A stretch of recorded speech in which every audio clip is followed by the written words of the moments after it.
Welcome to the video lecture on rational functions. Remember that a rational number is any number of the form p over q, where p and q are integers and q is not equal to 0. We don't want to ever divide by 0.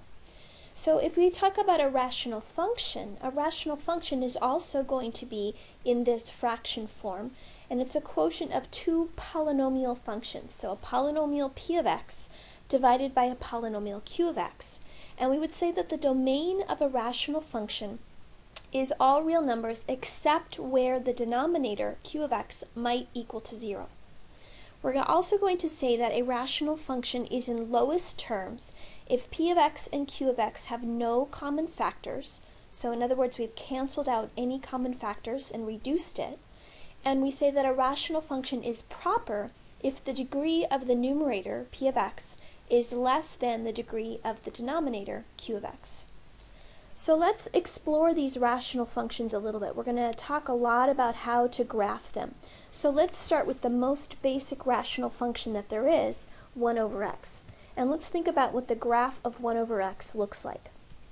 This is our nice reciprocal function, and you should know from our library of functions that it has a graph that looks like this. It's a hyperbola shape, and we have this nice sort of invisible vertical asymptote at x equals 0, and there's also an invisible horizontal asymptote at y equals 0.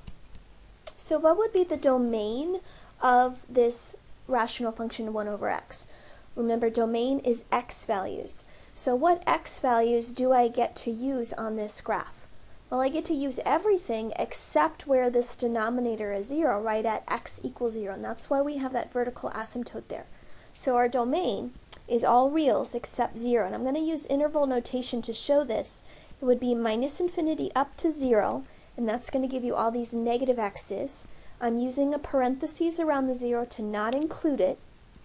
And then I want to include all the positive x's, so that would be from 0 to infinity, again using a parentheses.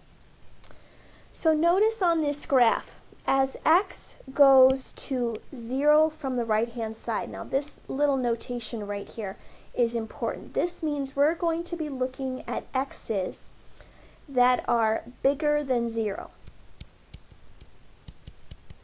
So slightly larger than 0, like anything positive. So if we let x approach 0 from the right-hand side, that means we are looking at this graph as we get closer and closer to 0 for positive values only. That's what that little plus sign means. So what happens to the graph as I go this way along the x-axis and I get closer and closer to the origin? What's happening to the y values? Well, as I move left towards the origin, all these y values are shooting upwards. So those y values are going to positive infinity. Now if we look at this notation, 0 with this little negative, that means we're going to look at at x's that are close to 0 but slightly less than 0. So we're going to be looking at zeros from the left-hand side. So that would be as we go this direction, getting closer and closer to 0 through the negative x's. What's happening to the y values? Well, all these y's are shooting downwards. They're going lower and lower and lower. So what does that mean those y values are doing? Well, they're going towards minus infinity. And this is our definition of what happens at a vertical asymptote. We say that x equals 0 is a vertical asymptote because the y values are shooting to either positive or negative infinity. Now let's look and see what happens as x gets really, really large. So let me go back to my graph here. I'm going to take away these arrows for a moment. And this time I want to look and see what happens to the graph as x goes to positive infinity and minus infinity. So let's look at our graph. X going to positive infinity would be x is going this way. So what's happening to these y values? What are these y values doing as x gets larger and larger and larger? Well, these y values are getting closer and closer and closer to that x-axis. So that means they're getting smaller and smaller and smaller and closer to 0. So as x goes to positive infinity, f of x is going to 0. And in this particular graph, it's going to 0 through positive values because this graph is completely above the x-axis. Let's take a look at what happens to the graph as x goes to minus infinity. So as x goes this way, what are these y values doing? Well, the graph is getting closer and closer to that x-axis, but this time from below. But it's still getting closer and closer to a height of 0. So also down here, as x goes to minus infinity, f of x is still going to 0. And this is our definition of what a horizontal asymptote does. If your y values approach some constant value as x goes to positive or negative infinity, then you have a horizontal asymptote at that constant value. So let's formalize this definition. We say that the line x equals to a is a vertical asymptote of the function y equals f of x if any of the following are true. So as x approaches a from the right, that's what this means, from the right side of a, and as x approaches a from the left side of a, that's what this notation means, the function values have to approach either positive or negative infinity. So this is kind of what your picture would look like. Here's a, and I'm going to draw in that vertical asymptote at x equals to a. Either your graph can shoot up on the left or down on the left. That would be as x approaches a from the left-hand side. That would be this notation right here. Or from the right side of a, the graph could shoot up towards positive infinity or down towards negative infinity as I approach a from the right side. So if any of these 4 different cases happen, then you have a vertical asymptote at a. So either shooting up or down on either side of that a gives you a vertical asymptote. Now let's talk about a horizontal asymptote. We say that the line y equals b is a horizontal asymptote of the function f of x if the y values, f of x, approaches b as x goes to infinity or minus infinity. So in other words, on your graph, as my graph goes all the way to the right or all the way to the left, so to positive infinity or to minus infinity, this graph would need to approach a height of b. So you might see sort of this horizontal line, and your graph could either approach it from above, from below, and on either side going to positive or negative infinity. So you would see this graph sort of slinking down, getting closer and closer to that imaginary horizontal line.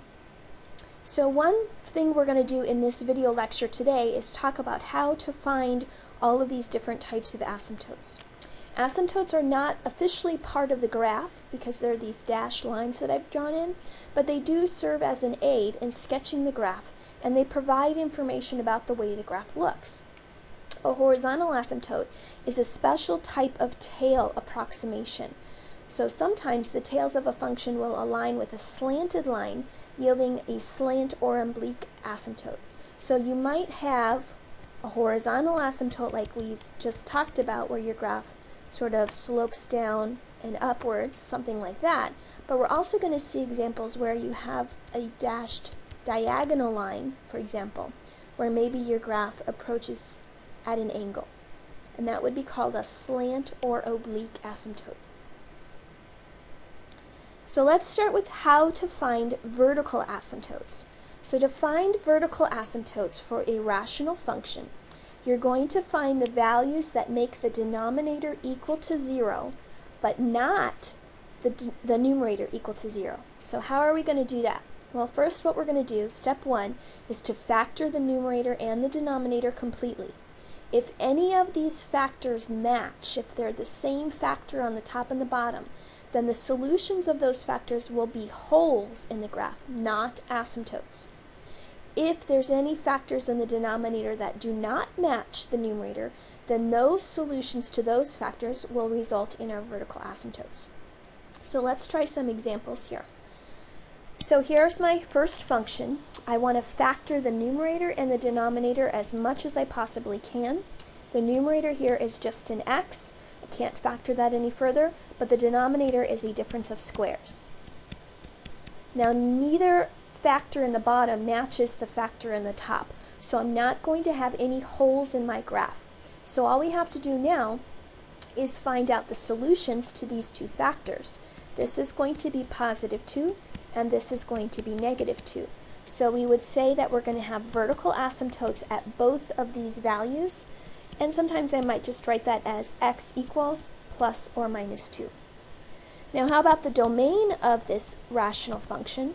Remember, your domain is going to be anywhere except for where that denominator is 0, which just so happens to be at our two asymptotes. So my domain is all real numbers except plus and minus 2. So one way that I could write that is minus infinity up to negative 2, and then negative 2 up to positive 2, and then positive 2 up to infinity. So I'm using every real number, except I put parentheses around the negative 2 and the positive 2 to exclude them from my domain. Okay? Let's take a look at this next function here.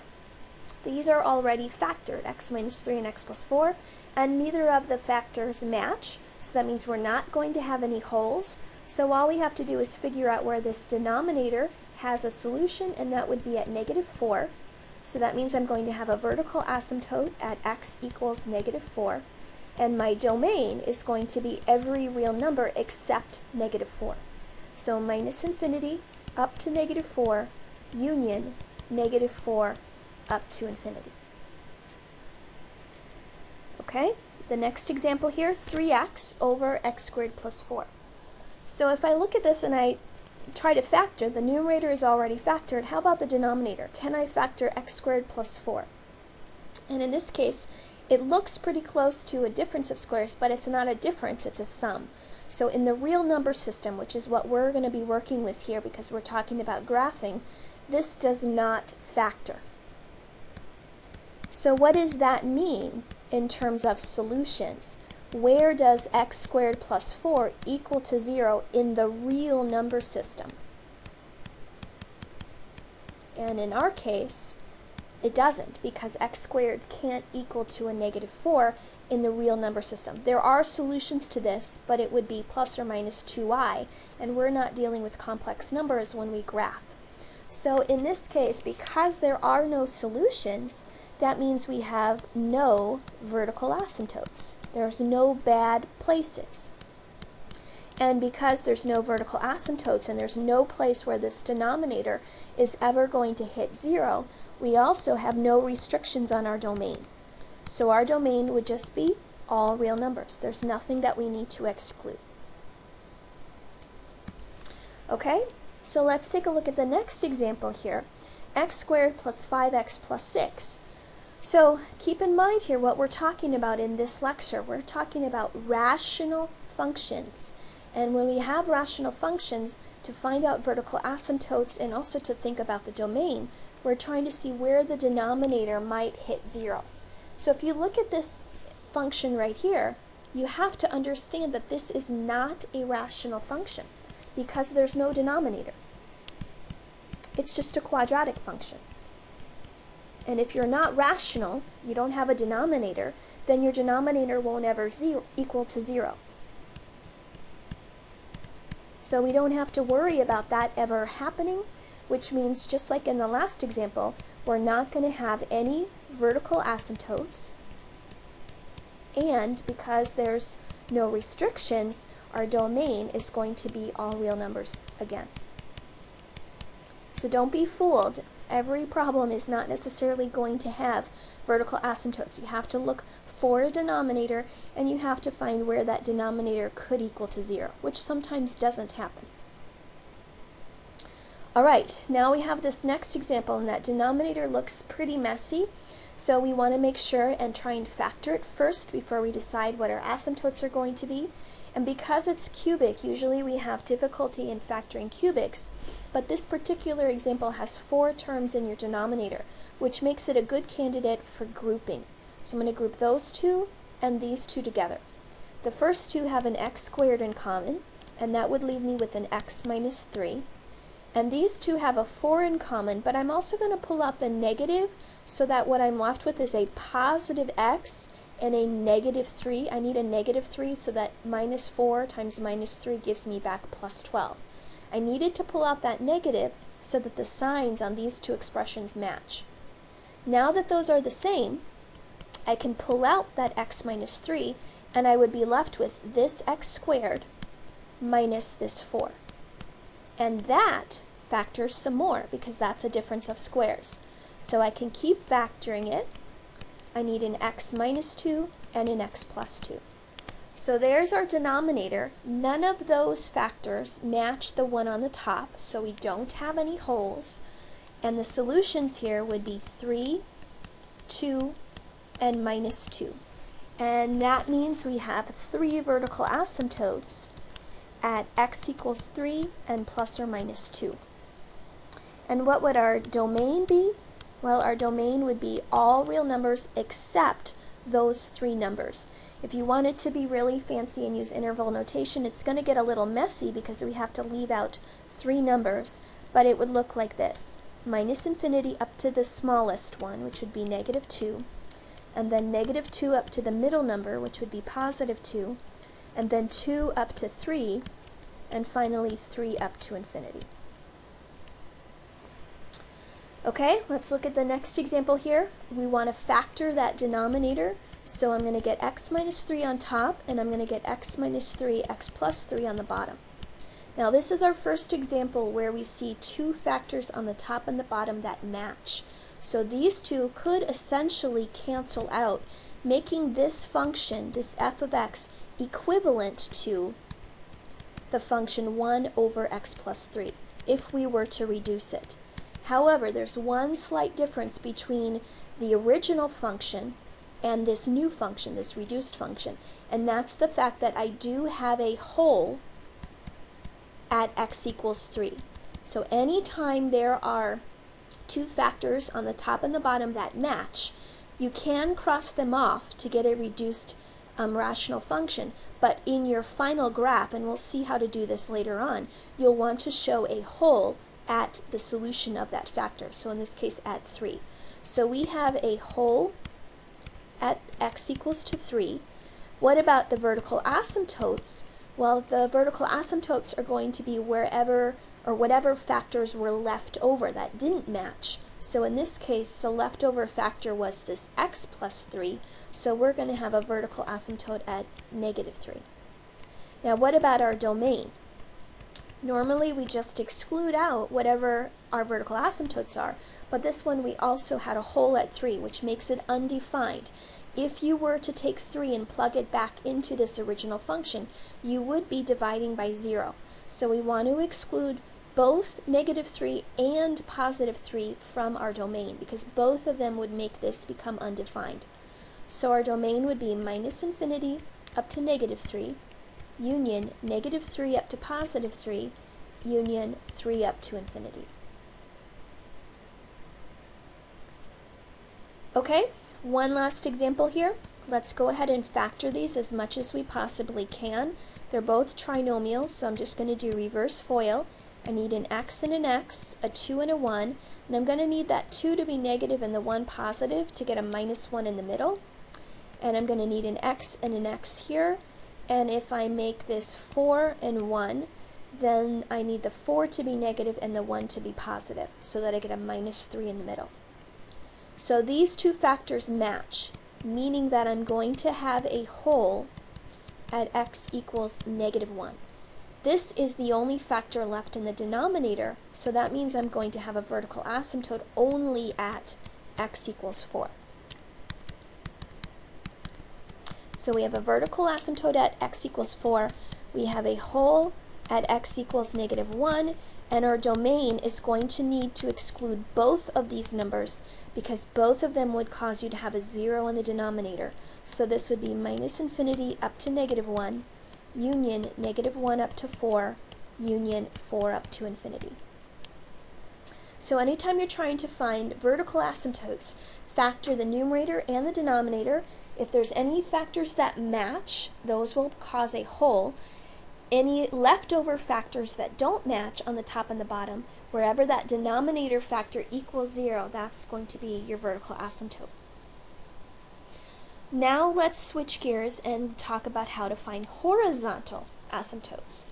So horizontal asymptotes look at or analyze the numerator and the denominator, and we're going to try to reduce these by referring to the highest degree term that dominates the top and the bottom.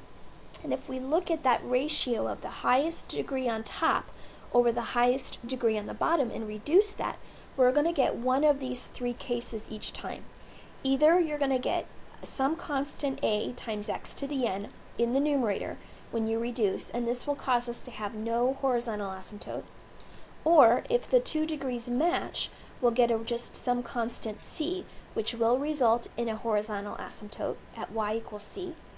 Or if you take those dominant terms on top and bottom, you'll get some constant over an x to the n in the bottom, and that means we are going to have a horizontal asymptote, but it would be at y equals to 0. So if the degree of the numerator is 1 more than the degree of the denominator, then we're going to have what's called a linear oblique asymptote.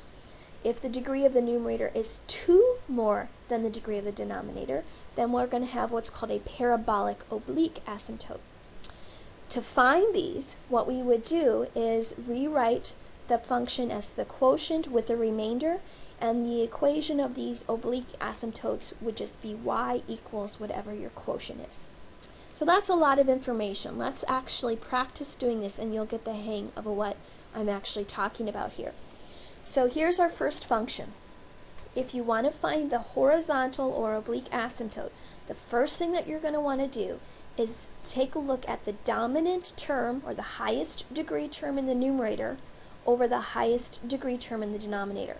So in the numerator, my highest degree term is the x term, that 2x, and take the coefficient with it.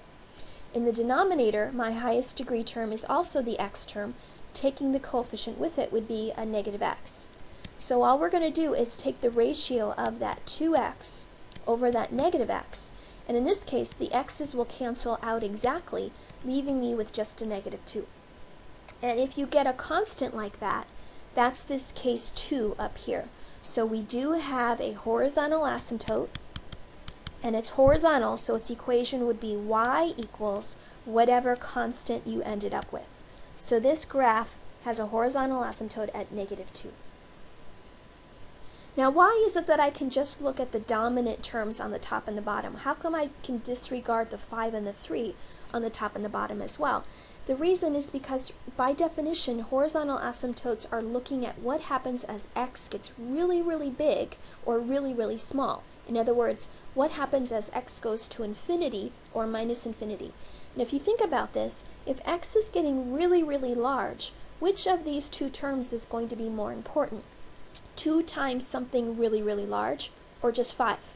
You can see that 2 times something infinite is going to be the bigger term. It's going to dominate. So that's why in the larger scheme of things, since we're looking as we approach infinities and -infinities, it's only these bigger powers that are going to have any importance in the final end result. So let's take a look at the next example. As x gets really, really big, which of these two terms on top is going to dominate? The x squared. In the bottom, as x gets really, really big, which term is going to dominate? The x cubed. So let's take the ratio of x squared over x cubed. That reduces, because I can divide 2 of the x's on top, cancel with 2 of the x's on the bottom, but I'll still have 1 x left over. This is like case 3 up here, where you have an x still in your denominator. And if that happens, think about what's going to happen as x gets really, really large. So as x goes to, say, positive infinity, what does 1 over x do? Well, we have 1 over something really, really large, like a 1 over a million. What does that act like? Well, 1 over a million is actually really, really tiny. It's a really small decimal. So the bigger that x gets, the smaller this fraction gets, which is why this is going to go to 0. And so that's why we say that we have a horizontal asymptote at y equals to 0 whenever you're left with x's in your denominator. So anytime the bigger power is in the bottom, you're going to have a horizontal asymptote at 0. Okay, let's take a look at the next example here. So as x gets really, really large, the cubic term will dominate. As x gets really, really large on the bottom, the x squared will dominate. So this is going to be like an x cubed over an x squared, which will cancel. The x squareds will cancel with an x squared on top, leaving me with an x on top. And that's like case 1 up here. So as x goes really, really big, this x is going to get really, really big as well. So we're not going to approach any constant value. This is going to continue to grow larger and larger and larger. So in the case where your degree on top is bigger than your degree on the bottom, we do not have a horizontal asymptote. However, let me back up here a little bit. You may have one of these slant oblique asymptotes or potentially a parabolic oblique asymptote. So remember up here it says if the degree of the numerator is exactly 1 more than the degree of the denominator, we will have a linear oblique asymptote, which is the case that we have right here. The degree of the top is exactly 1 more than the degree of the bottom. So there is what we call a slant or oblique asymptote. To find the equation of it, it's not going to be a horizontal line, but it is going to be a line of the form y equals mx plus b. And to figure out its equation, you have to do it using long division. So we're going to use long division to find this. So we would need to do the numerator under my division bar. And notice here, you do need to be careful because there is no x term. So I'm going to put a 0x to hold its place and a minus 2. And I'm dividing it by x squared plus 1. This is missing a term, an x term. It's okay if your divisor is missing terms. It's not okay if what you're dividing into is missing terms. So this is how we would have to set it up. And unfortunately, you may be asking, well, why can't I just do synthetic division, which is easier? The reason we can't do synthetic division on this problem is because we're dividing by a quadratic factor. And synthetic division only works when you're dividing by linear factors. So that's why we do learn long division, because sometimes you have to use it. So x squared times what would be x cubed? X squared times x. X times x squared would be an x cubed. X times 1 would be x. Notice I want to put that x over here so that it's lined up with my other x term. I don't want to put it under the 3x squared because then I might be tempted to add 2 terms that are not like terms. So make sure you line up your like terms, and we're going to draw our line, and then we're going to change our signs to subtraction to find our remainder. These two should cancel. I never did use this 3x squared, so it is still there. 0 minus an x is minus x, and I haven't used the minus 2, so I'm going to bring that down as well. Now we do it again. X squared times what is 3x squared? I need a 3.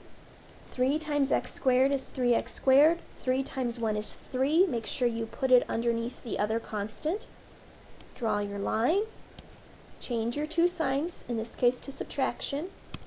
These cancel out. The minus x comes down, and negative 2 and negative 3 is negative 5.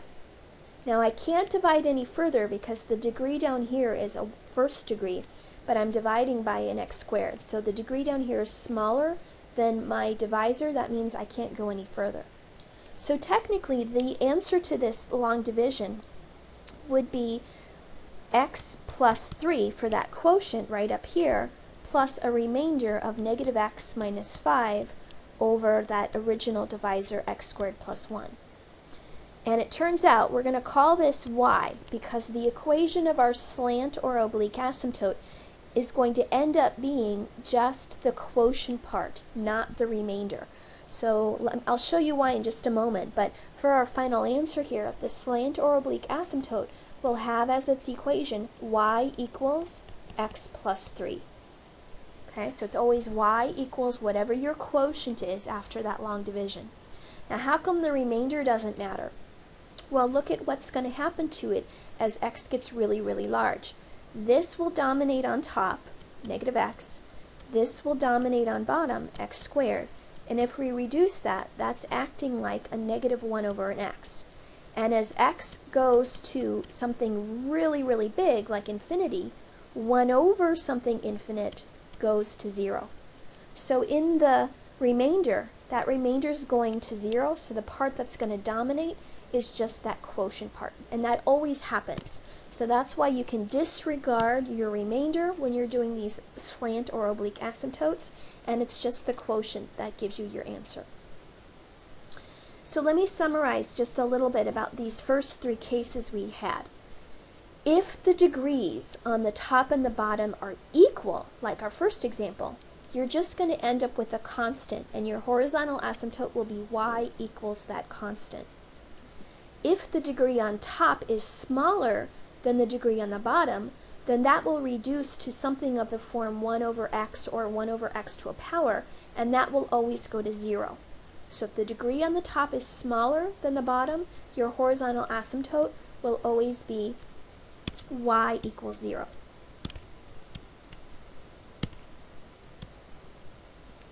If the degree on the top is bigger than the degree on the bottom, then you will not have a horizontal asymptote, but you may potentially have one of these oblique asymptotes.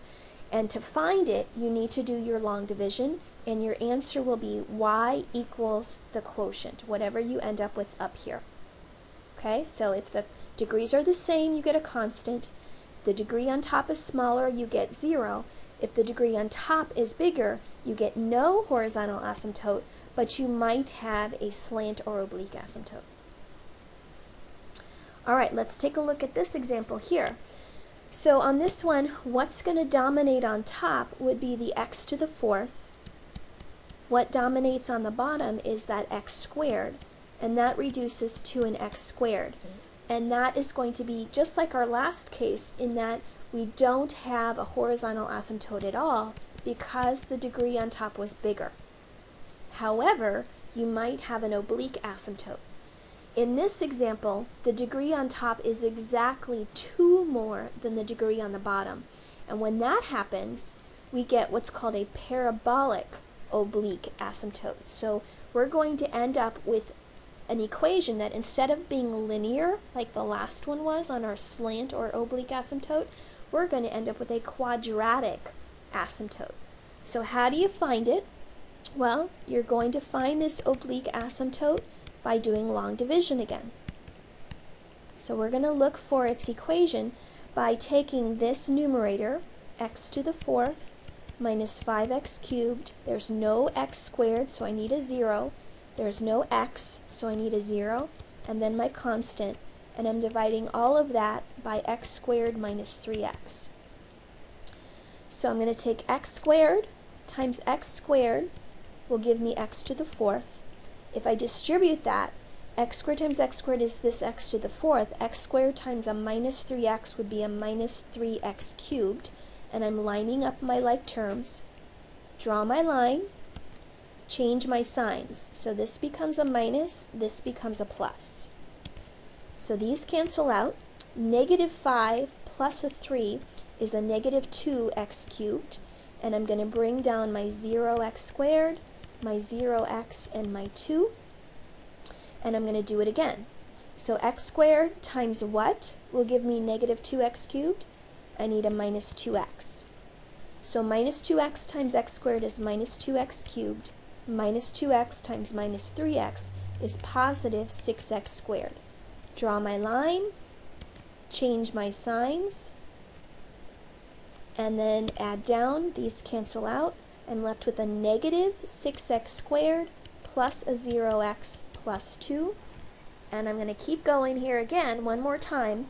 X squared times a minus 6 would be a minus 6x squared, and minus 6 times minus 3x would be plus 18x.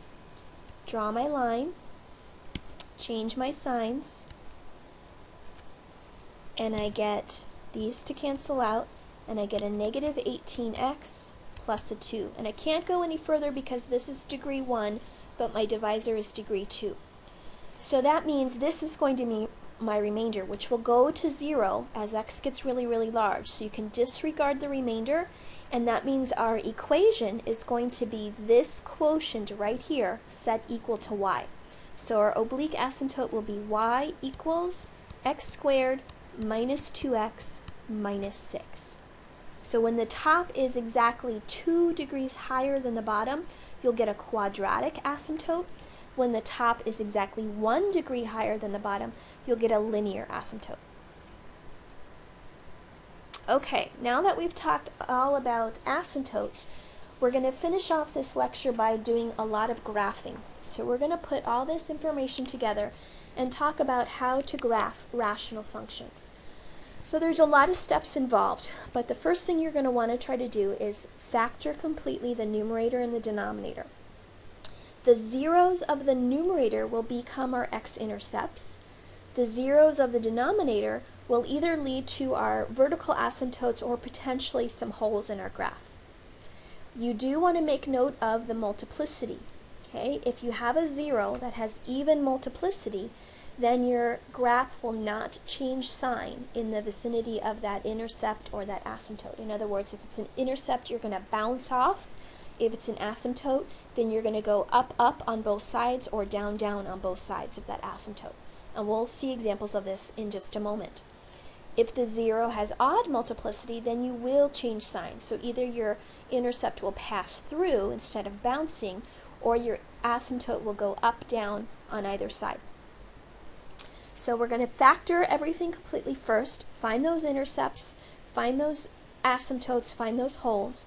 We're also going to find the y-intercept, and then we're going to plot all of these important points, and then we're going to look at tail behavior and talk about horizontal or oblique asymptotes, and then hopefully after putting all those pieces together we'll have enough information to get a fairly smooth curve that passes through all of those points. So here's our first example. We have this function right here. It's already factored for us, which is good news. None of the factors on top match any of the factors on the bottom, so we're not going to have any holes at all. The factors on the top, wherever they would equal to 0, those are your x-intercepts. So we are going to have an x-intercept at -3/2 and +1. And both of those have an odd multiplicity because they were just raised to the first power. So these are going to be intercepts where we pass right through. We're not going to bounce off the graph at all. So wherever your numerator is 0, that's your x-intercepts. Okay? Wherever your denominator is 0, those are your vertical asymptotes. So I'm going to jump down here a little bit. We have zeros in the bottom at x equals -2 and x equals +4. So zeros on top are x-intercepts. Zeros on bottom are vertical asymptotes. Now we'll come back and talk a little bit more about those asymptotes in a moment. Let's go back and finish our y-intercept. Now to find a y-intercept, you're letting x equal to 0 everywhere in this function. So if I let x be 0 in this first factor on the left, then this would go to 0 and I would just be left with 3. If I let this go to 0, then I'm left with a -1. If I let this go to 0, I'm left with a 2. And if I let this go to 0, I'm left with a -4. So if I put all of that together, I'm going to get a -3 over a -8 or a +3/8. So I have a y-intercept at 3/8. Okay, and now let's go ahead and find our horizontal or oblique asymptotes. And remember, this is where you're looking at the dominant term in the numerator over the dominant term in the denominator. And this isn't foiled out for us, so you will have to kind of work it out a little bit in your head as to what the dominant term would be. It's obviously going to be this 2x times this x. So we'd have a 2x squared on top. On the bottom, we'd have an x times an x, which is an x squared. And since those degrees match, they're going to cancel out, giving me just a constant 2. So we do have a horizontal asymptote at y equals to 2. So let's go ahead and plot some of these values here.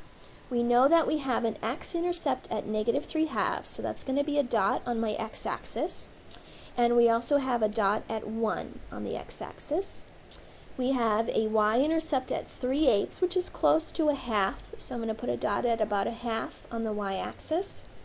We have a horizontal asymptote at y equals 2, so I like to show that with just a dashed horizontal line so that I can know that I sort of need to skim that line as my x's get really, really big or really, really small. And then we also have vertical asymptotes at -2, so draw a dashed vertical line, and x equals +4. Another dashed line. Now, before we can start connecting some dots here, we are going to need to explore what's happening near these vertical asymptotes. Both of these asymptotes come from these linear factors in the bottom. So these have odd multiplicity, which means that you are going to have opposite behavior on either side of those asymptotes. In other words, if we look at this asymptote at -2, one side of this asymptote, the graph will have to shoot up, and on the other side it will have to shoot down. That's always what's going to happen when you have odd multiplicity. They have to go in opposite directions. So likewise at 4, on one side it'll shoot up, and on one side it has to shoot down. Now, which way does it go? Does it go up on the left and down on the right, or vice versa? That we don't know yet until we do a little exploring. So what we're going to do to figure out which way this graph shoots up or down is we're going to need to look at some points close to these x-intercepts. So let's take a look at x equals to -2, and I'm going to look at what happens just to the left side of -2. So here's the line -2. When I put that little minus sign right here, that means I'm looking at a number just to the left of it. So can you give me an example of a number that's slightly to the left of -2? Well, it would have to be something like -2.1, for example, something that's a little bit more negative. So pick your favorite number that's just a little bit to the left of -2. I'm just going to use -2.1, and we are going to plug that in to my original function up here and try to figure out whether this is going to something positive, which would imply that it shoots up, or if this is going to something negative, which implies that the graph should shoot down. Okay, so for example, we're going to take -2.1 and we're going to plug it in up here. So you don't have to be real exact here. All we care about are the signs, and if you need to use your calculator to help you out, you certainly can. I'm just going to take -2.1 and plug it into this first factor, and I'm just going to estimate what its size would be in terms of its sign. So 2 times -2.1 would be, -4.2, and if I add 3 to that, it's going to stay negative. So that first factor would give me a negative value at -2.1. If I plug in -2.1 into this second factor, -2.1 minus 1 stays negative as well. If I plug in -2.1 plus 2 on the bottom, that is a negative value, and -2.1 minus 4 is also negative. So we end up with 4 minus signs, which reduces to a positive. So what that means is as x goes to -2 from the left-hand side, these y values have to shoot to positive infinities. Because remember, that's what happens at asymptotes. Your y's get really, really large or really, really small. So let me sketch for you what this would look like. Remember, here's -2, and we were looking at it from the left side. So either the graph has to shoot down or it has to shoot up. Which case is this? Well, since we said that we ended up with a positive y value, then that means it has to be the case where this goes up, shoots up. So it's not this one. Now, because, remember we said this had odd multiplicity, then you have to have the opposite behavior on the other side of the asymptote. So what that means is that as x approaches -2 from the right side, I know that y would have to then go to -infinity because of the odd multiplicity. So you don't have to waste your time plugging in another number. You can just use the fact that you know they have to go in opposite directions. So this would have to shoot down towards -infinity on this side. Okay, now if this is confusing to you, don't worry, we're going to get a lot of practice with this today in this lecture. Let's do it all over again, but this time we're going to see what happens near the asymptote x equals 4. So here's x equals 4. Either to the left side of it, the graph shoots up, or to the left of it, the graph shoots down. We need to figure out which of these two cases it is. So how we're going to figure that out is we're going to pick a number slightly to the left of 4. And you could also have done this from the right side. Okay, it doesn't matter which side you look at. You just need to pick a side and try it out. So if here is 4, what would be a number slightly to the left of it? Since it's a positive 4, something slightly to the left of it might be something like 3.9. Okay, so just a number that's slightly smaller than 4. And what we're going to have to do is plug in 3.9 into our factors up here. And again, all we're estimating are the signs. So if I do 2 times 3.9, that's positive, plus a 3, it's going to stay positive. If I plug in 3.9 minus 1, that's positive. If I plug in 3.9 plus 2, that's positive. And if I plug in 3.9 minus 4, that is going to be negative.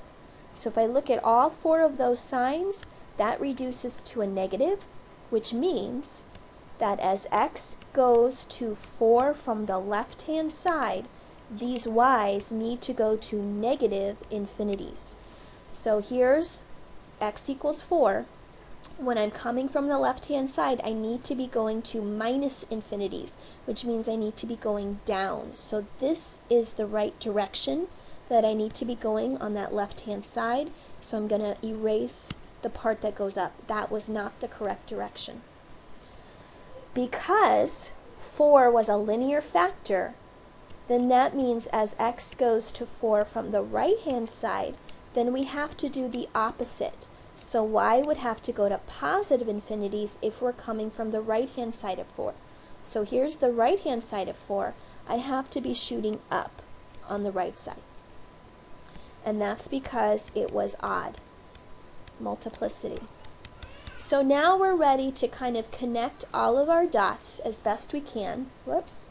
The only dots I have are actually these 3 in the middle, but because we now know what's happening here with our 2 intercepts, this is going to have to come up, go through our 2 x-intercepts, and remember we were passing right through those, and then come down from here. And then these, I don't have any dots at all. If you really wanted to, you could always plot additional dots to get a better feel for the graph. But we know that the graph has to shoot up as I go towards -2 here.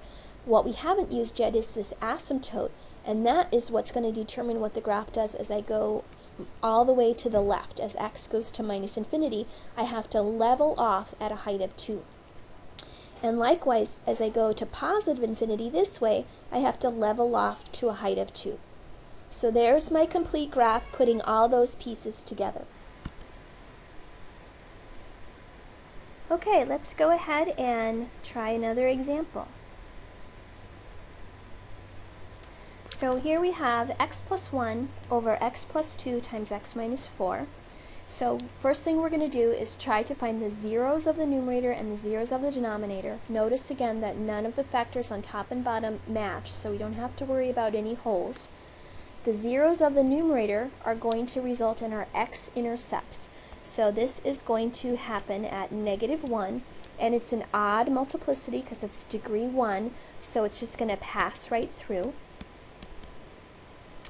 In the denominator, we have x plus 2, which is going to give us a vertical asymptote at -2, and we also have x minus 4, which is going to give us x equals positive 4. And both of these are odd multiplicities, so we're going to have opposing directions on either side of those asymptotes, and we'll explore that a little bit more in just a moment. Let's go back and find our y-intercept. That's going to happen when x is 0. So if x is 0 on top, we're just going to get a 1. If x is 0 on the bottom, we're going to get a 2 and a -4, which means we have a y-intercept at -1/8. And then if we look at our dominant terms on top and bottom, we're dominating on top by an x, and on the bottom we would get an x squared when we multiply these two x's together. So this is acting like a 1 over x when we reduce that. And remember, if you're left with an x in the bottom, as x gets really, really big, this fraction gets really, really small. So that means we have a horizontal asymptote at y equals to 0. So let's sketch that. We have our horizontal asymptote at 0, just along that x-axis. We had a vertical asymptote at -2, and a vertical asymptote at +4. And we had an x-intercept at -1 and a y-intercept at -1/8, so something really tiny just below the origin. Oops. Okay, now we need to explore the directions of our asymptotes. So remember, this is either going to go up on the left or down on the left, and we need to figure out which way it needs to go. So to figure out which case it is, this is for the asymptote x equals -2, we're going to look to see what happens as x approaches -2 from the left side. So here's -2. Something slightly to the left of it on a number line would be something like -2.1. So I'm going to plug in -2.1 for all these x's, and all I care about is whether it's positive or negative. If I end up with a positive, that means I need to shoot up towards positive infinity. If I end up with a negative, that means I need to shoot down towards negative infinity. So this is just a test to determine which direction I should be going on either side of that asymptote. So let's take -2.1 and plug it in for this x. -2.1 plus 1 is a negative. -2.1 plus 2 is also negative. And -2.1 minus 4 is also negative. That's 3 negatives, so this is going to stay negative, which means that as x goes to -2 from the left, the y's need to go to minus infinities. So I need to go down towards the negatives. So this is the right direction that my graph should be going in. This way was incorrect. Now because we had odd multiplicity, then as x goes to -2 from the right, the y's have to do the opposite. So they're going to have to go to positive infinity on the other side of the asymptote. So on this side, I need to be shooting up. Okay? Now let's do this again for x equals to 4. So I'm going to look and see what happens as x goes to 4 from the left-hand side. So here's 4 on a number line. What would be a number slightly to the left of 4, slightly smaller than 4? It would be like 3.9. So I'm going to plug in 3.9 for all these x's. 3.9 plus 1 is positive. 3.9 plus 2 is positive. 3.9 minus 4 will be negative. So I have one negative, so this is going to stay negative. So as x goes to 4 from the left-hand side, the y's need to go to minus infinity. So here's 4. The left-hand side would be this direction, and I want it to go down towards minus infinity. So this needs to shoot down like that. Because of that odd multiplicity, then I have to do the opposite on the other side. So as I approach 4 from the right-hand side, the y's need to go to plus infinity. So on the other side of 4, I need to shoot up. like that. Now it doesn't look like much, but there is enough information here to sketch a graph. I'm going to go ahead and do the middle section first because that's where I had a couple points to connect. I know that I need to start up. Let me get rid of my little dots here that shouldn't be there. So I know I needed to start shooting up over here, and then I'm going to have to come down, pass through my x-intercept, hit that y-intercept, and then I have to keep going down and continue to shoot down towards that other vertical asymptote. So here's that middle section. And then over here we don't have any dots at all to connect, but I do know that I need to shoot down towards this vertical asymptote. And then as I go to the left here, we have to use that horizontal asymptote where we're supposed to level off towards this x-axis. So this would need to level off something like that. And similarly on this side, as I go to x equals positive infinity, I need to level off towards my asymptote, so these are going to have to connect something like that. Alright, so there's my rough sketch of my curve. Let's try another one. So this time we have x minus 1, x minus 2 all over x plus 3. None of the factors match, so the zeros of the numerator become my x-intercepts. So I have an x-intercept at 1 and at 2. They both have a multiplicity of 1, so we're going to pass through. The denominator has a 0 at negative 3, so I'm going to have a vertical asymptote at negative 3 and its odd multiplicity. So we're going to have opposing behavior on either side of that vertical asymptote. Let's find the y-intercept by plugging in 0 for x. So if I let this x be 0, I get negative 1. If I let this x be 0, I get negative 2. And if I let this x be 0, I get 3. So we get positive 2/3 for my y-intercept. And then finally for my horizontal asymptote, what dominates on top is an x squared. What dominates on the bottom is an x. So this is going to an x, which means we have no horizontal asymptote. Whenever the degree of the top is bigger than the bottom, we don't have a horizontal asymptote. But the degree on the top is exactly 1 more than the degree on the bottom, so we are going to have an oblique asymptote. And to figure out what it is, you have to do some long division. So let's go ahead and do that over here on the side. Now keep in mind that what's on top here is what's going to go under that division bar, and I am going to need to have this expanded out so that I can do my long division. This foiled out would be x squared minus a 3x plus a 2, and we're dividing it by x plus 3. Now I set this up as long division, but you actually could have done synthetic division on this problem because the divisor here is a linear factor. So it's okay to use synthetic division as long as what you're dividing by is linear. But since I set it up this way, I'm just going to go ahead and finish off with my long division. I would need x times x to get x squared. 3 times x would be 3x. Draw my line, change my signs. These cancel out. Negative 3x minus 3x is minus 6x, and I bring down my 2. X times a minus 6 will be a minus 6x. 3 times minus 6 is minus 18. Draw my line, change my signs, and we get a remainder of 20. Disregard the remainder. It's only the quotient that's going to give you your equation. So our slant or oblique asymptote here has equation y equals x minus 6. Let's go ahead and sketch that in as a dashed line. So this is what a slant asymptote is going to look like. This one has a b of negative 6, and it has a slope of 1, so up 1 over 1. So we're going to get this dashed line that's going to look like that. And our graph of our function is going to have to approach it either up from above like this, or possibly from below like this, and likewise in this direction as well. That's what it means to have a slant or oblique asymptote. You're going to have a behavior that looks like one of these two options.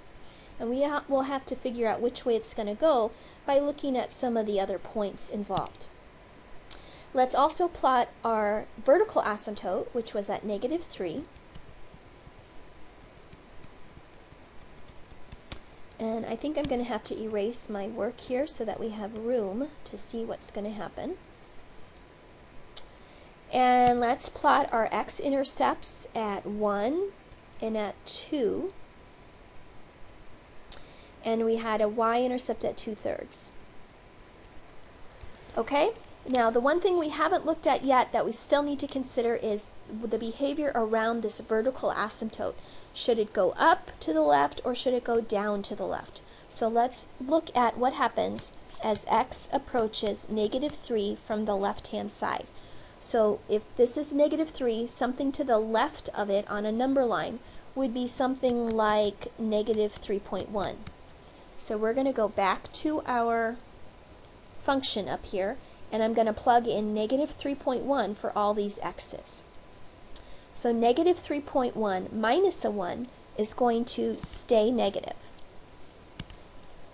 -3.1 minus 2 is going to stay negative, and -3.1 plus 3 is going to stay negative.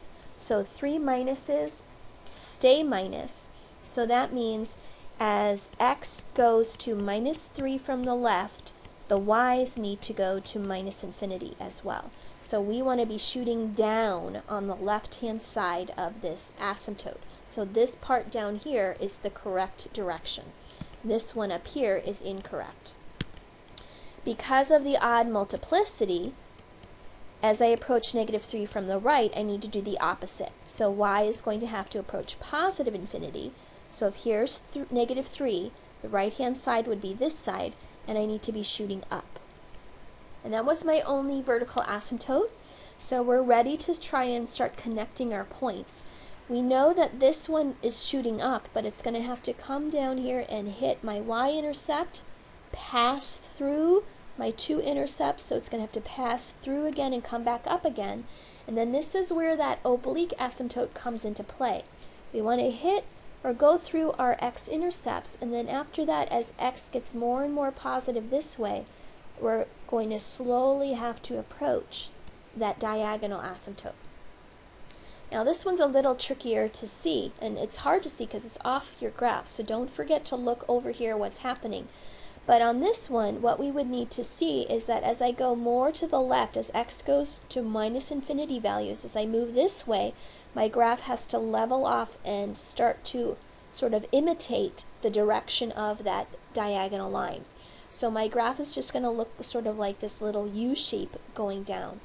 It's going down towards that vertical asymptote on the right side over here, and it's sort of slanting down towards that oblique asymptote on the left. So the two pieces together give you your full graph. And a lot of times on exams, if I give a question like this, a lot of times students will forget to do this part down here. So make sure that you're using both sides of your vertical asymptote and both directions of your oblique asymptote. And if you're ever unsure, you can always plot additional points. You could make a little table of values, and if you wanted to know a specific dot, you could just use any of these x values to the left of this vertical asymptote. For example, you could plug in -4, and you would just plug it back in up here into this equation. -4 minus 1 is 5, -4 minus 2 is -6, -4 plus 3 is -1, so you would end up with a y value of 30, which would plot way down over here. But it would give you at least a sense of what the graph is doing down in this corner of your grid. Alright, let's try some more. Now this next example has x plus 1 squared over x plus 3 squared. No common factors on the top and the bottom, so we don't have to worry about any holes. The zeros of the numerator are going to occur at -1, but notice this time we have a degree 2, so that means it has even multiplicity. So in terms of an intercept, what even multiplicity means is that we are going to bounce off the graph at -1. If we look at the zeros of the denominator, this has a solution at x equals -3, but it has even multiplicity. So what's that going to mean? Well, if we were to go ahead and graph this intercept at -3, this asymptote at -3, this time it means either my graph goes up on both sides, or it has to go down on both sides. Whenever it's even, they have the same behavior on both sides of the asymptote. Now we will need to do a little test to figure out which direction it should be, but it's got to be the same on both sides. Okay, so we'll come back and do that in a moment. Let's go ahead and finish off finding our y-intercept. If I let x be 0, the numerator is 1 squared, or 1. If I let x be 0 down here, the numerator is 3 squared, or 9. So I'm going to have a y-intercept at 1/9. And if I look at my horizontal or oblique asymptote, on top I'm dominated by an x squared, on bottom I'm dominated by an x squared. Those cancel out exactly to 1, so I'm going to have a y asymptote at 1. So that would be a horizontal dashed line at a height of 1. And I have an x-intercept at -1 that's bouncing off, and I have a y-intercept at 1/9, which is really tiny. Okay? So we've plotted all of our important points. Now we need to explore what's going to happen at this asymptote. So I need to look at what happens as I approach -3 from the left-hand side. So something slightly to the left of -3 on a number line would be something like -3.1. If I plug that in, use the help where you can get it here. -3.1 plus 1 is going to be negative, but it's being squared. So the numerator will be positive no matter what because it's being squared. Likewise in the bottom, -3.1 plus 3 would be negative, but the quantity is being squared. So both the top and the bottom are always positive, so this is going to remain positive. So that means that as x goes to -3 from the left-hand side, these y's need to go to positive infinity. So here's -3. To the left-hand side, I need my y's to be shooting up towards positives. Because we have even multiplicity this time, as x approaches -3 from the right-hand side, we need to do exactly the same thing. So we need y to also go to positive infinity, which means the graph needs to shoot up on the right-hand side as well. All right, we're ready to start connecting our dots. I know that this is shooting up, but I have to come down here and I have to hit this intercept. Now remember what was happening at -1. We were supposed to be bouncing off the x-axis there because we had even multiplicity for that intercept. So it's just going to touch at -1, but immediately turn around and come back up and hit that y-intercept, that little dot that we had at 1/9. Then what's going to happen? What am I supposed to do as I continue to the right? I'm supposed to level off towards that asymptote. So it's going to come and approach that asymptote like that. Now over here on the left side, I don't have any dots to connect through. All I know is that I'm supposed to shoot up as I go towards -3, and as I go this way, I'm supposed to level off. So if we connect those two patterns together, then it's going to have to look something like that. Now one thing you may notice with this particular example is right here I do cross the y-intercept, or the y-asymptote. That's okay. You are allowed to cross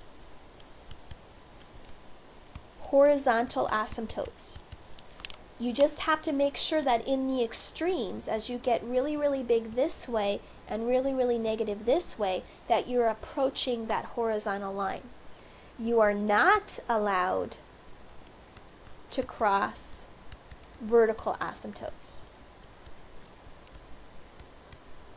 Okay, so it's okay if your graph crosses horizontal ones, but you will never be allowed to cross this vertical asymptote because that's a point that's undefined on the function. All right, let's try another example here. So here's our function. We've got lots of factors on the top and the bottom. None of the factors match, so we don't have to worry about any holes. The zeros of the numerator are going to be intercepts, so we're going to have intercepts at 5, -3, and +1. All of these are to the first power, so all of these we're going to pass through.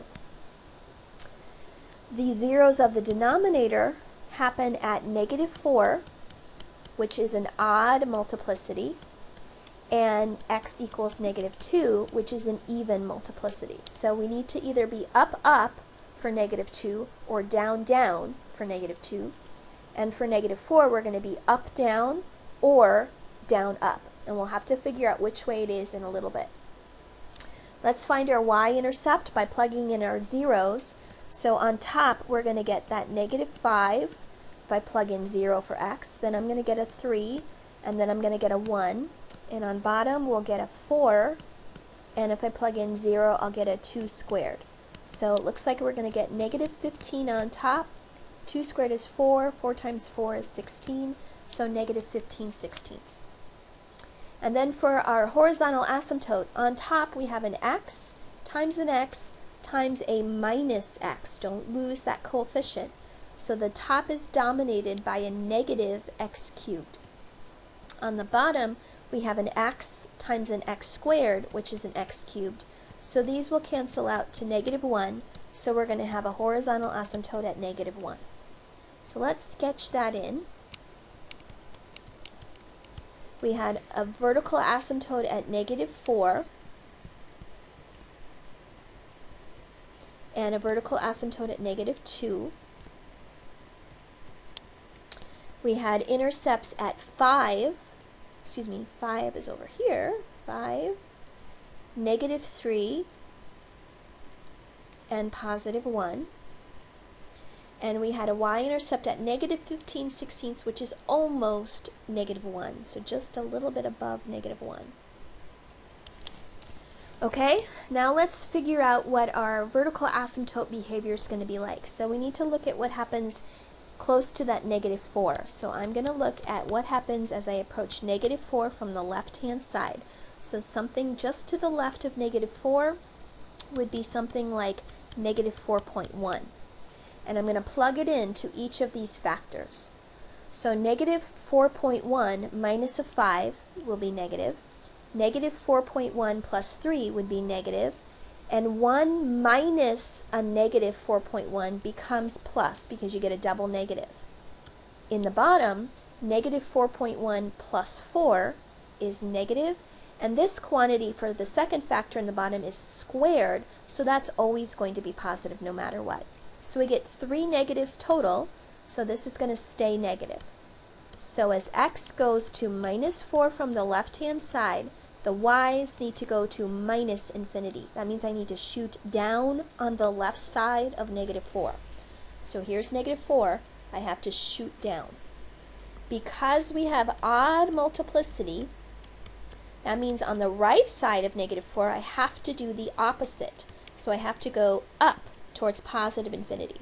So I'm going to have to go up like this.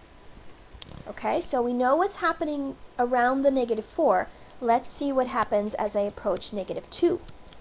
And I'm going to approach it from the left side, so something a little bit to the left of -2 would be something like -2.1. -2.1 minus a 5 is negative. -2.1 plus 3 is positive. 1 minus a -2.1, you get that double negative again, so that's plus. -2.1 plus 4 is positive, and this quantity is squared, so it's always positive. So we get a minus overall, and that means that as x goes to -2 from the left, the y's need to go down to -infinity. So here's -2. On the left side, we need to shoot down. Because of the even multiplicity at -2, that means on the right side we need to do the same thing. So on the right side of 2 we also need to shoot down. So on this side of -2 we have to shoot down as well. So we sort of have all the pieces. If you want to think about that horizontal asymptote, remember we're going to need to level off towards it as well. So we'll figure that out in a moment. I'm going to do this part in between my two asymptotes first. I see that I need to shoot up on the left, and then I'm going to have to come down here, hit that intercept, and remember we're passing right through it, and continue to pass through it down and shoot down to that downward behavior on the left side of -2. So I've got that piece filled in. Over here I've got a couple more dots. Both of these I need to pass through on these two intercepts. So if I'm shooting down here on the left, I'm going to have to come up, hit that intercept, pass through it, come back down again to hit this intercept and pass through it. And then what do I need to do? I need to level off and hit this asymptote. Level off towards until I start approaching that asymptote. So it's going to have to look something like that. And then over here, same idea. I know I'm shooting down over here on the right, and then I'm going to have to come up and eventually level off and start looking like that asymptote. So here's my complete graph. Alright, let's try a couple more that are just a little bit different. Okay, so if we look at this next example, this one is not factored for us, so we are going to have to factor the numerator and the denominator completely first. So we've got two sets of parentheses, x and x. I'm going to need a 2 and a 3 to get 6. If I make the 3 a minus and the 2 a plus, I'll get a -1 and a -6. And on the bottom, I need an x and an x. And I'm going to need a 3 and a 2 as well. But this time I want them both to be minus so that I get a +6 and they add to a -5. So if you notice here, this time around on this example, what's going to make it different is that these two factors match. So right away they could cancel out, and this simplified would become x + 2 over x - 2. However, we now have a whole at x = 3. And it's going to be important for us to find the y value of that whole so we can show it on our graph. So once you know the x value of your whole, which is always going to be wherever that common factor equals to 0, how do you find the y value? Well, the way to find the y value is to take the x value where the whole occurs and plug that x value into the reduced fraction after you've canceled out the common factors. So we're going to plug 3 in for these x's. So 3 + 2 would be 5, and 3 - 2 would be 1, so this is just going to be at 5 right here. So we're going to have a whole at 3, 5, and you can just go ahead and put an open circle hole right at 5. We know that that's going to happen. Now, because after you've canceled these guys out, you can now refer to this reduced fraction over here and look at it for the rest of this information. So where does x + 2 over x - 2, let me write it over here, where does this have a 0 in the numerator? It has a 0 at -2, and it has a 0 in the denominator at +2. So we're going to have a vertical asymptote at 2 and an x-intercept at -2. If we look at the y-intercept, again, you can use the reduced function to give you your answer. We're just going to plug 0 in for each of these x's. So I would get 2 on top, -2 on the bottom, so this is at -1. And to find the horizontal asymptote, we can use our reduced fraction over here. It's going to be dominated by this x over x, which reduces to 1. So I'm going to have a horizontal asymptote at y = 1. So I have this dashed line at a height of 1. I have a vertical dashed line at 2. I have an x-intercept at -2 and a y-intercept at -1. And we need to see next whether this graph goes down or up on the left side of the vertical asymptote. So let me rewrite this a little bit. Let's see what happens as x approaches 2 from the left side. So here's 2. Something just to the left of it, something just a little bit smaller than it, would be something like 1.9. So we're going to take 1.9 and we're going to plug it into this reduced fraction. So 1.9 plus 2 is positive. 1.9 minus 2 is negative. So this is going to be negative, which means as x approaches 2 from the left, the y's need to go to -infinity or shoot down. So here's 2. The left side of it I need to shoot down, so it's got to do this. Now what kind of multiplicity did I have around this factor in the denominator? It was odd. So that means as x approaches 2 from the right side, because this was odd multiplicity, we need to do the opposite. So if it went down on the left, it's going to have to go up on the right. So it's going to have to shoot up on the right side. Alright, we should have enough pieces here to connect the dots. I know that on the left side I'm shooting down towards that asymptote, and then I'm going to have to come through here, pass through my y-intercept, pass through my x-intercept, and then level off towards that horizontal asymptote. On the right side, I have to shoot up, but then I'm coming down here. I'm going to go right through that hole, and then I'm going to continue going down until I level off towards that horizontal asymptote. So that's what my graph looks like with that hole in place. Okay, let's try another one. Again, this is not completely factored, so we are going to need to do a little bit of factoring first before we see what happens.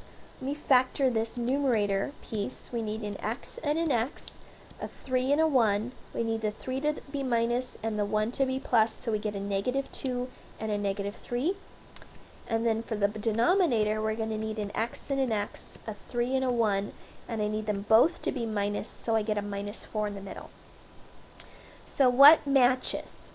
This x minus 3 matches this x minus 3 as well.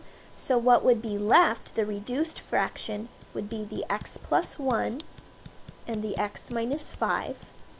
And on the bottom, I would have the x minus 2 and the x minus 1. But I now have a hole at x equals 3 again. Now it's going to be important to find that y value of that hole. So how do you do that again? You take x equals 3 and you plug it into this reduced fraction. So 3 plus 1 is 4. 3 minus 5 would be -2. 3 minus 2 is 1. 3 minus 1 is 2. So we get -8 over 2, which is -4. So this hole is at 3, -4. Okay? Now that I've figured out where my hole is, for the rest of this problem, we're going to be referring just to this reduced fraction because it'll be much easier to work with that than this great big one over here. So where are my x-intercepts? Where the zeros are on the top. So that's going to be at -1 and +5. Both of those are odd multiplicity, so we're going to pass right through. The denominator is 0 at +2 and +1, and those are also odd multiplicities. So we're going to have opposing behavior on either side. Where's my y-intercept? We're going to plug in 0 for all these x's. So 0 plus 1 would be 1, 0 minus 5 is -5, 0 minus 2 is -2, 0 minus 1 is -1. So we get -5 over +2, so we get -5 halves. And then for my horizontal asymptote, if you were to FOIL this out on the top, you'd get an x squared, and on the bottom you'd get an x squared, so that reduces to 1, so I have a horizontal asymptote at a height of 1. So let's sketch that in. And I had a vertical asymptote at 1 and at 2.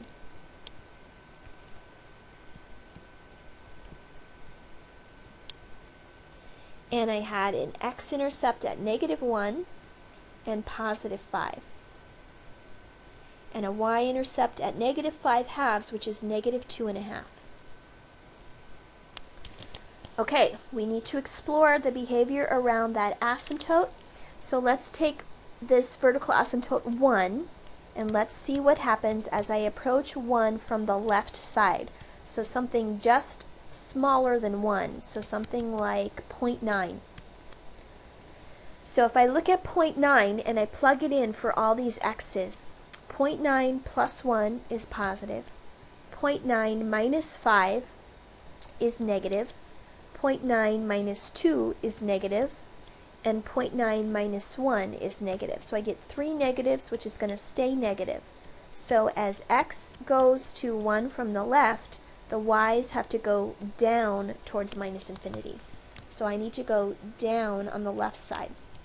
Because of this odd multiplicity, then on the right side of 1, I have to do the opposite. So I have to shoot up. So right up here, I have to shoot up like this. All right, we had another vertical asymptote. We had a vertical asymptote at 2 as well. So let's see what happens as x approaches 2 from the left side. So something just a little bit smaller than 2 might be 1.9. And if I plug in 1.9 plus 1 is positive. 1.9 minus 5 is negative. 1.9 minus 2 is negative. 1.9 minus 1 is positive. So I get 2 negatives, which become plus. So as x approaches 2 from the left, y has to go to positive infinity. So here's my asymptote, x equals 2. I'm looking at the left side of it, and I needed to go to positive, so I have to shoot up. And because of the odd multiplicity, on the other side of 2, on the right side, I have to do the opposite, so I have to shoot down. So on the right side, I have to be going down. Alright, so we're ready to go ahead and connect our dots here. On the left-hand part of the graph, we're shooting down towards that 1, and I'm going to have to make sure that I pass through my y-intercept, pass through my x-intercept, and then the only thing left to do here is to start leveling off towards that horizontal asymptote.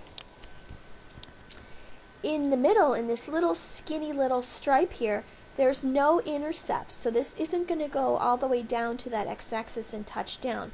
If you wanted to know exactly where it's going to touch, you'd have to plot a few more points, like plug in 1.5, 1.25, plug in some decimals so that you could get a few more points here.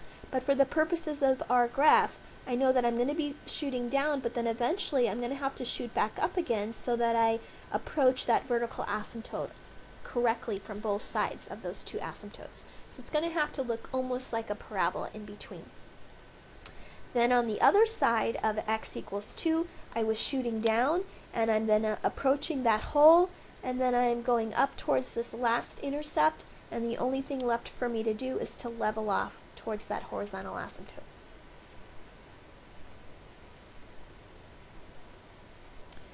Okay, the last two examples here. The next one, what we're given is the actual answer, and what we want to come up with is what kind of an equation would give us this graph. So we're going to need to think in reverse here and try to figure out the different pieces that would ensure that we get this picture going on. So let's take a look at some of the key parts. When we've been doing these graphs, we've looked at x-intercepts, we've looked at y-intercepts, we've looked at horizontal asymptotes, and we've looked at vertical asymptotes. So those are all the things that I want to consider to try and get the pieces of my graph here. So what are my x-intercepts on this graph? I've got one at -2.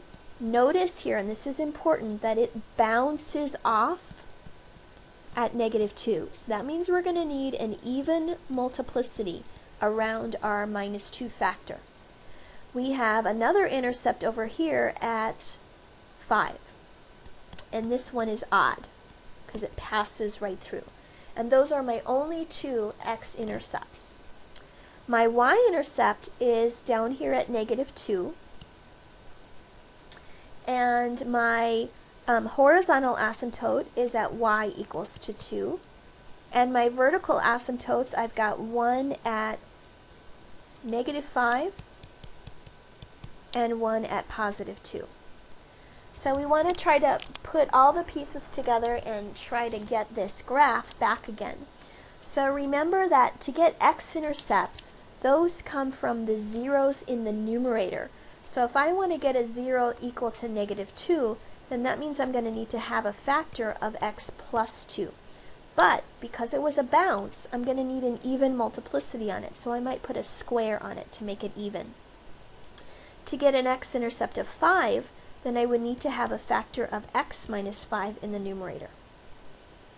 To get a vertical asymptotes, we have factors in the denominator that give me 0. So I'm going to need, in order to get negative 5, I need an x plus 5, and I need an x minus 2.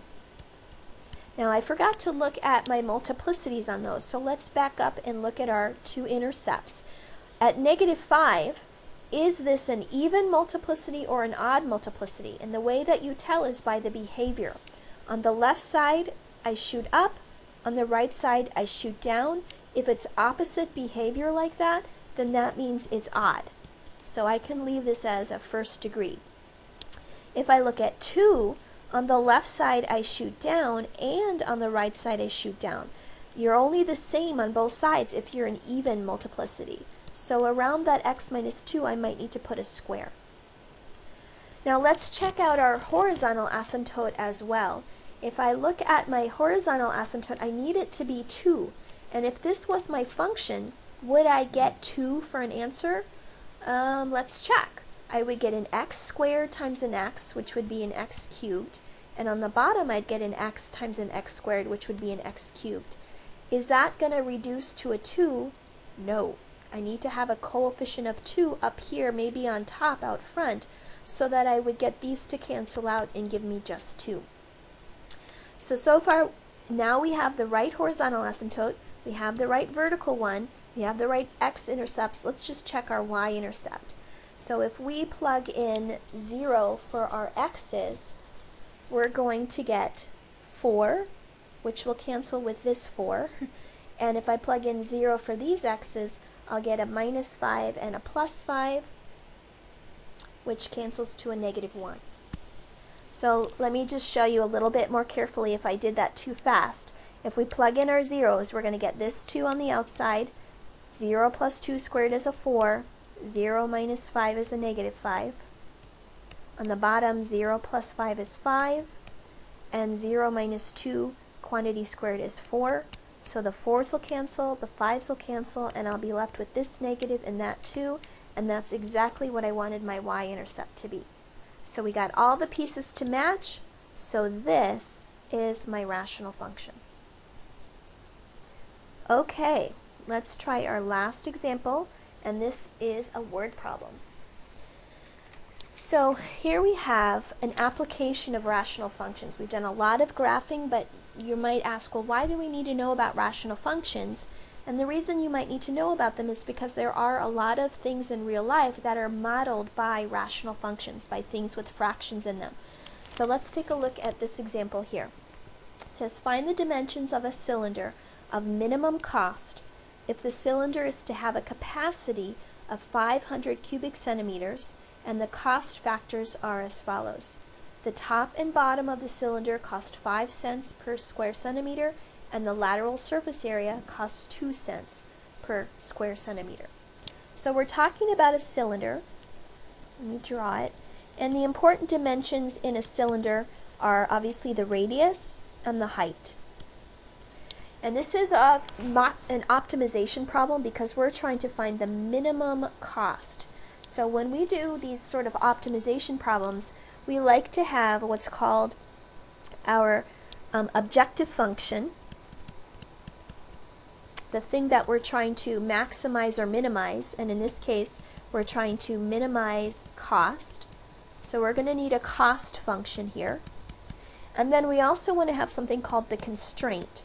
And this is sort of the requirements or the things that have to be met in this problem. And the restriction that we have here is this 500 cubic centimeters. What kind of units are cubic centimeters measuring? Those are measuring volume. So our constraint is that this volume has to be 500.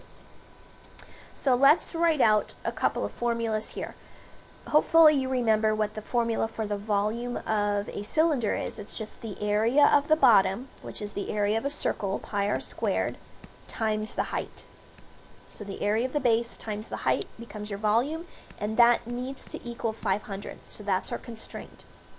Now to get our cost function, the cost is determined in two ways. There's the cost of the top and the cost of the the lateral surface area. So we're going to need to do the top and the bottom. Those are actually going to be the same, plus the lateral cost. So to get the cost of the top and the bottom, these are prices per unit squared. So this is like price per area. So we're getting these costs given to us as cost per area. So what would be the area of the bottom? Well, it's the area of a circle, which is pi r squared. And the cost of the top and the bottom is this 5 cents per square centimeter. So we are getting charged 5 cents times the area of the bottom, but that's also the same as the top since they're the same. So I'm going to multiply that by 2. And you know, you might figure that the top and the bottom are going to cost you a little extra because the top and the bottom of, say, a soda can tend to be a little thicker, so they would require a little bit more material, hence the higher price. So the top and the bottom is going to cost me 10 pi r squared. Now how about the sides? Well, the sides are the amount going around the side, and you have to imagine just taking a knife or a pair of scissors and just cutting one edge here and unfurling this. Hopefully you can visualize that if you were to unroll this can, then the sides would form this shape where this height is this height right here, and how much is this going along the bottom? Well, that corresponds to the circumference going around that bottom circle. And what's the area, or excuse me, what's the formula for circumference? Circumference of a circle is 2 pi r. So what then would be the area of this shape? Since it's a rectangle, it's length times width, so that's just 2 pi r times h. So your lateral surface area is 2 pi r h, and that is getting multiplied by this 2 cents. So our total lateral cost would be 4 pi r h. And here's our total cost function. 10 pi r squared plus 4 pi r h, and here's our constraint. Now in these optimization problems, what you're trying to do is find out, in this case, where this cost becomes minimum. And right now there's too many variables. There's r's and h's, that's too many. So what we're going to do is use our constraint to eliminate one of these variables. And since the h only is used once in this cost formula, that's the one I'm going to solve for over here. Plus h is easier to solve for. So what you'd want to do is take both sides of this formula and divide it by pi r squared. And that then is going to get substituted in right here for h. So my cost function becomes 10 pi r squared plus 4 pi r times 500 over pi r squared. And let's clean that up just a little bit. We get 10 pi r squared plus 4 times 500 is 2,000. The pi's cancel, and we have an r on top over an r squared, so that's going to give me just an r in the bottom. And this is a rational function right here because you have that r in the denominator. So that's why this is an application of a rational function. It's got a fraction in it where the variable is in the denominator. So we want to find a minimum of this function. And this is a fraction, so this isn't something that we know how to do algebraically. Usually the only way we know how to find maxes and mins algebraically is if we're dealing with a quadratic function. This is not quadratic because of that r in the denominator. So the only way we're going to be able to find a max or a min of this guy is by using a calculator to help us out. So let's go to our calculator,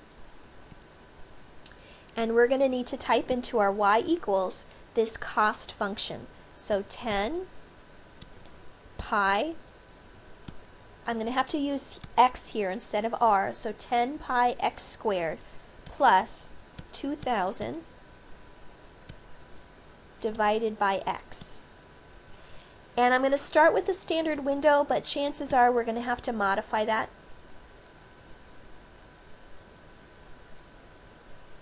So I don't really see a whole lot here, and 2000 is a pretty large number, so chances are we're going to have to really zoom out on our window here. So let's go ahead and change this to, I'll leave the x's the way they are for now because I'm not sure how much I need to adjust those, but I definitely need to adjust my y's. So let's go, 2000 is pretty large, so let's try negative 2000 to positive 2000, and I'll go by 500s and hit graph. So this is looking pretty good. It's looking more like that rational shape that we're used to seeing. And the question is, where does this graph have a minimum? Your first guess might be, well, it doesn't, because this graph continues to go all the way down and shoot down. But look at what that's corresponding to. These are for negative x's, which in our problem are really these r's, these radii. So this does continue to go down and doesn't really have a minimum over here. However, in the context of the problem, that would only happen for negative r values, negative radii, and that wouldn't make sense in our problem.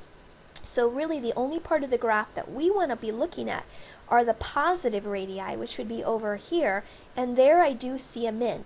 So we're going to need to locate that minimum using the calc command. So hit second, calc. We want option number 3 for minimum, and we're going to need to move to the right here a little bit until I see that cursor. I want it just to the left of that min. Hit enter. Then move your cursor a little bit to the right of the min. Hit enter. And then back up over where that min probably is. Hit enter. So 3.169, 946.61, and I'm going to replicate this graph so that my instructor or whoever would be grading my work would know what I'm referring to. So we had a graph, it was kind of shooting down like this, and then we had this piece over here, and the coordinates of that minimum were 3.169, 946.6. Now it's always important to understand what you just found, because we had different variable names for things, and you want to make sure that you understand what this x value really stands for and what this y value really stands for. The x value is supposed to be our radius. Okay, so this 3.169 tells me the minimum radius I need, or the radius I need to get a minimum what? A minimum cost. So the y value here is not our h that we were referring to over here.